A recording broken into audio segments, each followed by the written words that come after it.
Hey guys, wanted to go ahead and just do a review of the Sony MDR M1 and to go from there. I made a review on this before, but it wasn't as detailed, and so I want to go in more detail about it.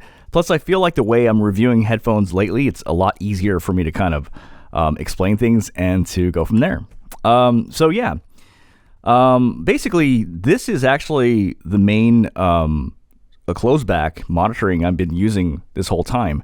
I'm going to briefly talk about the reasons why, and then afterwards I'm going to start going into more granular detail about how it sounds and to go from there. So the reason I actually use this pretty much all the time is these are really comfortable. And the sound from here is pretty accurate. And in many ways, it's more accurate than many of the headphones, closebacks that I own. So let me give you a quick synopsis, right? So this is the Sony MDR 7506. So obviously this is considered, and it is in many ways, an upgrade over the 7506. And this 7506 is modded. I mean, basically you're not allowed to, see how I did that just now? Well, normally the original one actually has like a coiled cable and you can't take it out. Also, the 7506 is generally a more harsher sounding headphone, very analytical, so it will let you know everything that's wrong with your audio. And so in many ways, this is kind of but what I realized in the beginning, what I thought the MDR M1 was, oh, it's just the 7506, but it's just like the treble's toned down a bit and that's that. But what I've come to realize is, no, that's not. They sound quite different. They're very different in how they sound. So I'll go over that in more detail. The other thing I want to talk about is, so this is the ATH M50x. I find that in general, these headphones are a little bit more V-shaped. The bass is kind of a little bit more pronounced. The treble's a little bit pronounced, but it's still actually within the realm of accuracy. But these have clamping force, and this is just much more comfortable. So I just kind of naturally go with this one. The next one I want to talk about is the AKG K371. I actually really love these headphones. I think they sound amazing, but I actually think that's why I kind of veer away from it, because it's more for general listening, and I could use this in a pinch, but I feel like this is a little bit more accurate, right? And then the other one is, so these are the Shure 8040As. I always felt like these are just too bassy, but these are all extremely comfortable. But overall, now let's go over the sound of these, and I'm going to go a little bit more granular and to go from there, right? So the first thing I want to talk about, let's go over the bass, right? So when I play BB Weekend, it is like my first test track. It is basically, the song goes boom, boom, boom, and right away. So when I played BB Weekend, or when I play it, it's got a lot of bass, but it's hollow, it's hollow, like it's hitting an empty drum. It's not punchy. It lacks aggressiveness. So the bass exists, but it's lacking fullness. So the bass quality isn't very good on here, but it's there. It's hard for me to explain, but it's funny because the MDR 7506 actually has better quality bass because it's more punchier. And hold on, let me just find it really quick. And by comparison, the ATH M50x actually has better bass, but I actually feel like it's more accurate, because when I listen to the song, I'm like, that's how that should sound. You know what I mean? Whereas these, it sounds a little bit more hollow. So that's regarding bass. Then what I want to do is I want to check in more detail, because I think what's going on is it's because it's a little bit lacking in sub bass. And so I test the song, Wolf Tila, and sure enough, let the music play. In that song, when I play that song, the sub bass on here is very weak. You can't hear that, there's supposed to be that brum, brum, brum, brum in the background. It's not there. And then I was like, okay, let's do a third test just to make sure. But basically in the background, there's instruments going brum, brum, brum, brum. There's definite sub bass. But when you listen with this, the sub bass is very faint. And so that explains why the bass kind of sounds a little bit hollow. You know what I mean? And I'll kind of get back into it. So next thing I do is I check female vocals. You say I only hear what I want to. And what I wrote here is I said, I kept saying it sounds like it's just there, right? And I'll kind of explain. The overall take I have when I talk about the female vocals of that come out of here, it's like, this is the most silliest way I can explain it. It's like, it's there. Like, it just sounds like it's there. Like, there it is. It doesn't sound wrong. It doesn't sound thin. It doesn't sound low res. It doesn't sound like the pitch is incorrect or synthetic. You know, like, well, actually, I should say the pitch is correct, but it's slightly synthetic, but it's mostly full. But it's pretty full, but there's just no joy in the vocals. And it's kind of like, I said it right here, this is like the MXL V67G of headphones. When I reviewed the MXL V67G, it's a microphone that, like, my best way of explaining it is just like, it just sounds what it is. Like, that's your voice. You're there. That's what it sounds like. And that's kind of the impression I get with female vocals. It's just like, it's there. But it doesn't have like the impact that a lot of these other IEMs or headphones that I test, really have. You know what I mean? It just doesn't have that sparkle, or it doesn't have fullness, or it doesn't have like that. It doesn't move me. It's just there. You know what I mean? Okay. Next thing is I wanted to check male vocals, right? So I test out this Justin Bieber song, which basically I use it as a reference.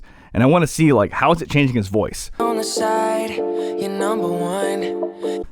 So overall, it makes his voice just ever so slightly thinner and slightly synthetic, but it's mostly accurate.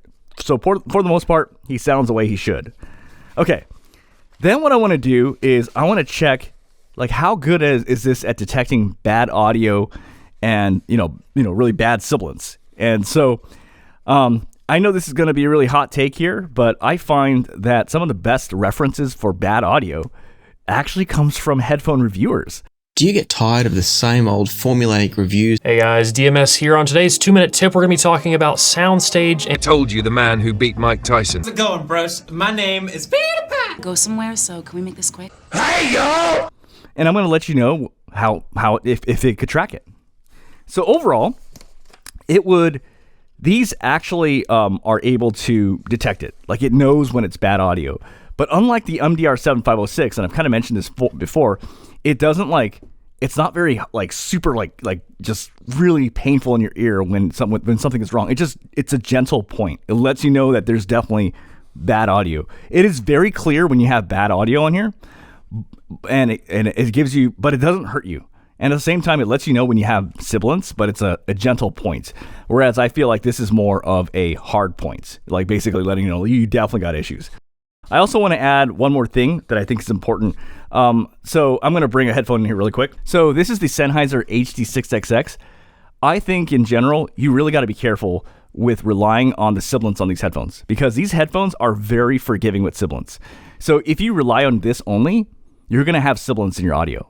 And that's my point. You need something like this to cross-check. And yes, this can absolutely do that. Okay.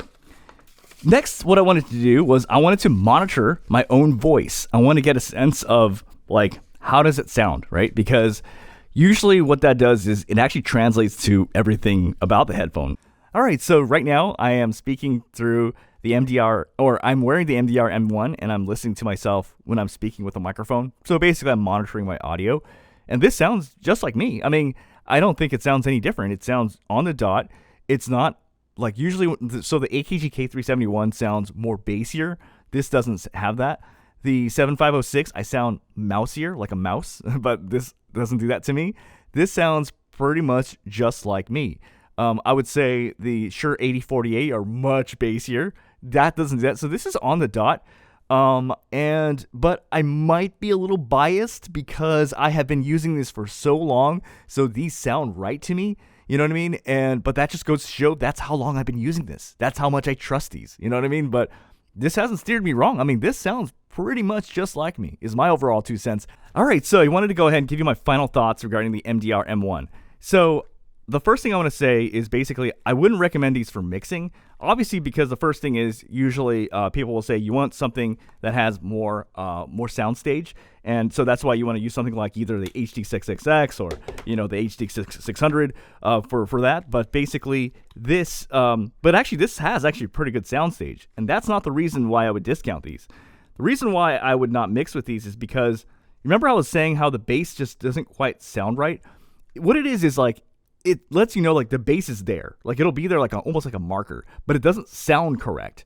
Like for example, as I was saying before, the ATH M50x, while it may be a little bit V-shaped, actually the bass on it sounds more correct. As in like that's how it should sound. Like that's closer to how it sounds. So the problem is if you're mixing, you're going to think the bass is wrong and you're going to make all these changes, but you're actually fixing something that ain't broke, so to say, right? However, I do think these are fantastic for if you're going to be using these for voiceover editing. Now, I do want to say a few things and give you my rationale on why I think this is this is probably the best closed-back headphone that's out there. But before I do that, let me go over one little glitch I noticed about these headphones. One thing I noticed is sometimes it feels like there's a dome around my head, and it sounds like sound is kind of going through the dome and bouncing back. It doesn't happen all the time, but someone was saying that might be an issue with fit, but that's just something you might want to keep an eye on. Okay. So why do I think this is, I'm not sponsored by Sony, dude. I like freaking, this is my own money. But I'm going to go over why I feel like this is probably the best closeback that's out there and to go from there. Number one, first of all, when it comes to monitoring your own audio, you could technically get by with anything. Like you don't have to have the most accurate thing. What matters is when you sit down back on the desk and when you're editing your audio, that's when you ideally want to use monitors, right? But if you don't have monitors, then you want to go ahead. Ideally, you want to use like an open back headphone, whether it's the HD. So this is the HD 600 and this is the HD 6XX. These are both very good. However, that means you got to buy two things, and sometimes people ain't got money for that. Sometimes you have to buy one thing that can skirt you by. You know what I mean? And my argument is, if you can only buy one thing that will skirt you by, this would probably be it. And let me explain why, okay? So first off, this is the MDR 7506. This is pretty harsh. While it is pretty analytical, this is a pretty harsh listen. And in many ways, this is an upgrade. I wouldn't say sonically that this is so useful though. Like I love just cross-checking. So I wouldn't say it's a direct, like this is obsolete. No, this is still important. I still will keep this. I will never get rid of this because like I said, the HD6XX is extremely forgiving with sibilants. So what I do is I do a cross-check with the 7506 just to check. Are we got problems here? You got to cross-check, right? But the point I'm saying is this is in many ways an upgrade over the 7506. Second, let's go over this. 8048, these are way too bassy. This is more accurate. What else do we got? AKG K371. These are more accurate than the AKG K371. These sound good on everything. This is the Harman curve. It's literally designed to make it sound good on everything. This is good for audiophiles, not people who edit audio. This is more accurate. Voices sound correct on this. It doesn't make your voice bassier. This doesn't make every goddamn microphone this makes every microphone sound good. This will let you know if a microphone sounds janky. You know what I mean? What else do we got? Then we've got the the DT770s. Those sound really harsh. It has like a really harsh sibilant track. What else do we got? That Rode NTH, whatever, that thing's going to break like 20 times on you. It breaks every single time. Then what are you left with? This is probably its closest competitor, the M50X. And this, I would say, is actually technically, especially with bass, a little bit more accurate than these. But I would still say these are more comfortable than the M50X. Like if you're going to be wearing these, sometimes I feel the most important thing when it comes to a closeback over everything is comfort. And these are more comfortable. So that's my process of elimination and why I think these are so great. Yeah, that's all. Hopefully.